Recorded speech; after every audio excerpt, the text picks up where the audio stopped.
ঘরোয়া উপকরণে বানিয়ে ফেলুন একটি সহজ মজাদার চপের রেসিপি।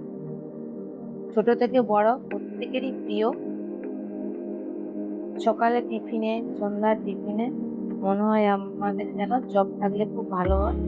কিন্তু বাড়িতে যদি বানিয়ে খাওয়া যায় ভালো, স্বাস্থ্যের পক্ষেও ভালো এবং স্বাদেও ভালো।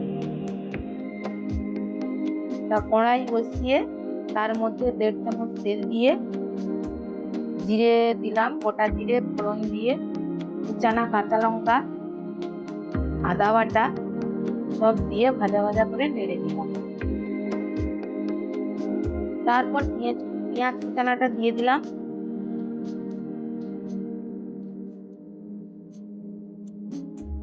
দিয়ে টমেটো কুচানোটাও দিয়ে দিলাম,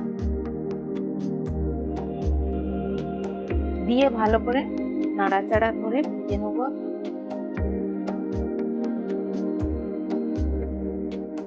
ভাজা ভাজা হয়ে গেলে এর মধ্যে হলুদ গুঁড়ো, লঙ্কার গুঁড়ো, কাশ্মীরি লঙ্কার গুঁড়ো একটু করেই দিলাম পরিমাণ মতো,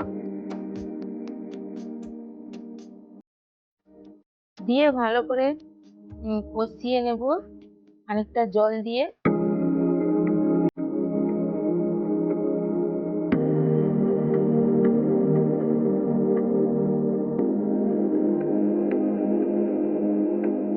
কষানো হয়ে গেলে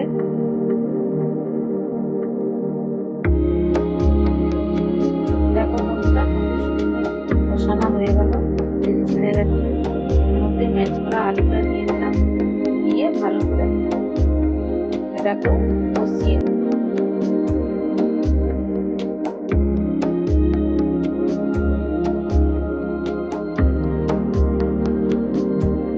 এরপর স্বাদ মতো লবণ দিয়ে দিলাম, লবণটা দিয়েও ভালো করে ম্যাশ করে মাখিয়ে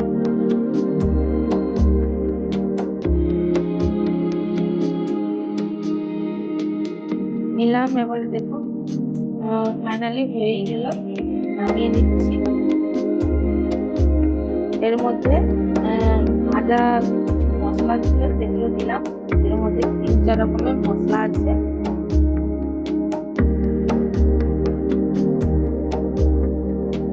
এবার একটা পেপার নিলাম, পেপারের মধ্যে গোল গোল করে চপের করে নিলাম।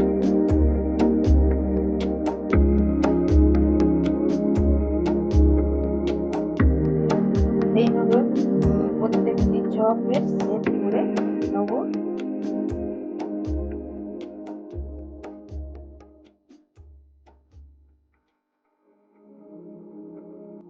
হয়ে গেলে বেসনটা মাখিয়ে রেখেছি লবণ দিয়ে, হলুদ গুঁড়ো, লঙ্কার গুঁড়ো দিয়ে, তোমাদের দেখানো হয়নি।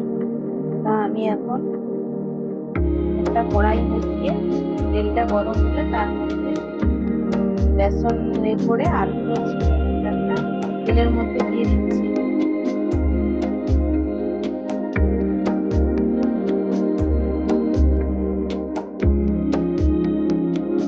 এইভাবে একটু হালকা করে ভেজে নেবো, নেওয়ার পর তুলে নেবো, নিয়ে দ্বিতীয়বারে আবার দিয়ে নেবো, তাহলে জিনিসটা ভালো করে ভাজা ভালো ভাজা হয়।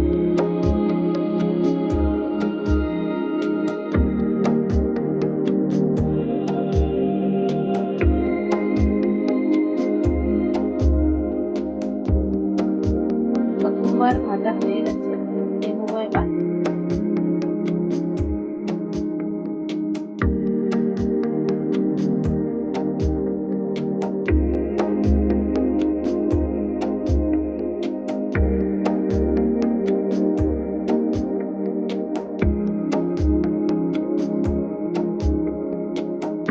এরপর দ্বিতীয়বারের জন্য আর একবার দিয়ে ভেজে নেব।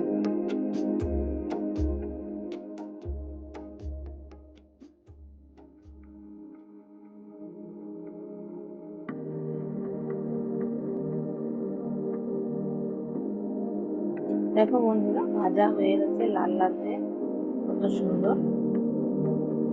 ফাইনালি আমার হয়েই গেল। এইভাবে চপ ভেজে নিয়েছি।